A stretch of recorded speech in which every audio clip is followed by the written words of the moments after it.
FIFA ਵਾਲੇ plan ਕਰ ਰਹੇ ਸੀਗੇ ਵੀ ਟਰੰਪ ਦਾ ਜਿਹੜਾ ਜਵਾਈ ਆ ਉਸ ਨੂੰ ਵਰਲਡ ਕੱਪ ਰਨ ਕਰਨ ਦਾ ਜਿਹੜਾ ਆਪਰੇਸ਼ਨ ਆ ਉਹ ਉਸਦੇ ਹੱਥੇ ਦੇ ਦਿੱਤਾ ਜਾਵੇ। 20 ਬਿਲੀਅਨ ਡਾਲਰ ਦਾ ਜਿਹੜਾ ਆਪਰੇਸ਼ਨ ਆ ਉਸ ਨੂੰ ਵੇਚਣ ਬਾਰੇ ਜਿਹੜੇ ਫੀਫਾ ਸੋਚ ਰਹੇ ਸੀ। ਇਹ ਪਲਾਨ ਦਾ ਜਿੱਦਾਂ ਹੀ ਪਤਾ ਲੱਗਾ, ਕਿਉਂਕਿ ਆਪਾਂ ਦੇਖਿਆ ਵੀ ਜਿਹੜਾ ਫੀਫਾ ਦਾ ਇਸ ਟਾਈਮ ਪ੍ਰੈਜ਼ੀਡੈਂਟ ਆ ਇਨਫੈਂਟੀਨੋ ਤੇ ਜਿਹੜਾ ਡੋਨਲਡ ਟਰੰਪ ਆ ਉਹਨਾਂ ਦੀ ਆਪਸ ਦੇ ਵਿੱਚ ਖਾਸੀ ਨੇੜਤਾ ਜਿਹੜੀ ਉਹ ਰਹੀ ਆ। ਰੈੱਡ ਕਾਰਡ ਵੀ ਇੱਕ ਫਲਿੱਪ ਕਰਵਾਇਆ। ਫਿਰ ਪੀਸ ਮੈਡਲ ਫੀਫਾ ਵੱਲੋਂ ਟਰੰਪ ਹੁਣਾਂ ਨੇ ਆਪਣੇ ਗੱਲ 'ਚ ਆਪੇ ਜਿਹੜਾ ਉਹ ਪਵਾਇਆ।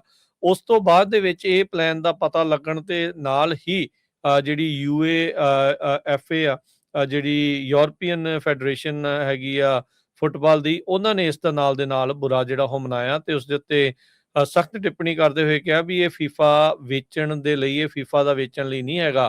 ਕਹਿੰਦੇ ਵੀ ਅਸੀਂ ਕੋਈ ਵੀ ਫੁੱਟਬਾਲ ਦੇ ਓਨਰ ਨਹੀਂ ਹੈਗੇ। ਜਿਹੜਾ ਜਿਆਨੀ ਇਨਫੈਂਟੀਨੋ ਇਹ ਪਲਾਨ ਕਰ ਰਿਹਾ ਸੀਗਾ ਵੀ 20 ਬਿਲੀਅਨ ਡਾਲਰ ਇੱਕ ਜਿਹੜੀ ਕੰਪਨੀ ਆ ਉਹ ਕ੍ਰੀਏਟ ਕੀਤੀ ਜਾਵੇ ਜਿਹਦੇ ਵਿੱਚ ਪ੍ਰਾਈਵੇਟ ਇਨਵੈਸਟਰ ਹੋਣ, ਜਿਨ੍ਹਾਂ ਦੇ ਵਿੱਚ ਕੁਸ਼ਨਰ ਫੈਮਿਲੀ ਜਿਹੜੀ ਇਨਵੋਲਵ ਸੀਗੀ, ਜਾਣੀ ਕਿ ਟਰੰਪ ਦਾ ਜਿਹੜਾ ਜਵਾਈ ਆ।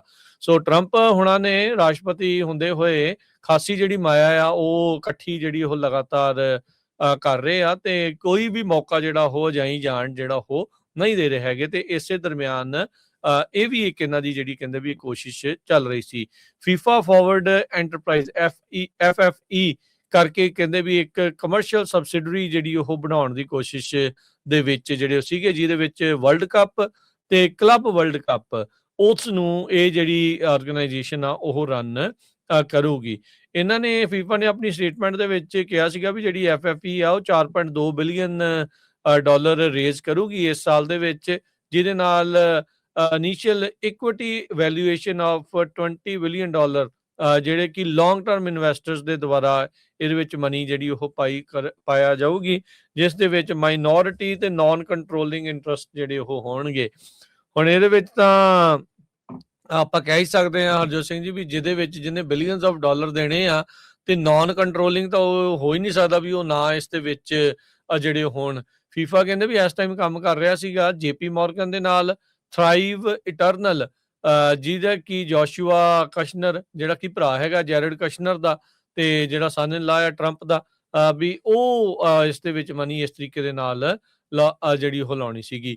ਫੀਫਾ ਜੇ ਦੱਸਿਆ ਜਾਵੇ ਤਾਂ ਇਸ ਮੌਕੇ Switzerland based not for profit association 211 ਇਸ ਦੇ ਵਿੱਚ ਮੁਲਕ ਨੇ ਜਿਹੜੇ ਫੁੱਟਬਾਲ ਫੈਡਰੇਸ਼ਨਸ ਜਿਹੜੀਆਂ ਦੁਨੀਆ ਭਰ ਦੀਆਂ ਇਸ ਦੇ ਵਿੱਚ ਜੁੜੀਆਂ ਹੈਗੀਆਂ ਆ। ਤੇ ਜੇ ਅਪਰੂਵਲ ਚਾਹੀਦਾ ਆ ਇਸ ਪਲਾਨ ਨੂੰ ਅੱਗੇ ਲੈ ਕੇ ਆਉਣ ਦੇ ਲਈ ਤਾਂ ਇਹਨਾਂ ਮੈਜੋਰਿਟੀ ਦੇ ਵਿੱਚ ਇਹਨਾਂ ਜਿਹੜੀਆਂ 211 ਨੈਸ਼ਨਲ ਮੈਂਬਰਸ ਆ ਉਹਨਾਂ ਦੀ ਜਿਹੜੇ ਸਮਰਥਨ ਦੀ ਜਿਹੜੀ ਇਸ ਦੇ ਵਿੱਚ ਲੋੜ ਜਿਹੜੀ ਉਹ ਰਹੇਗੀ। ਸੋ ਇਹ ਹੁਣ ਦੇਖਦੇ ਆ ਕੀ ਬਣਦਾ ਆ।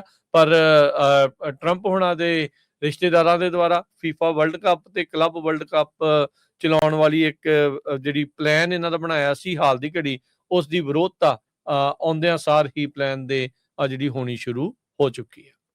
ਜੀ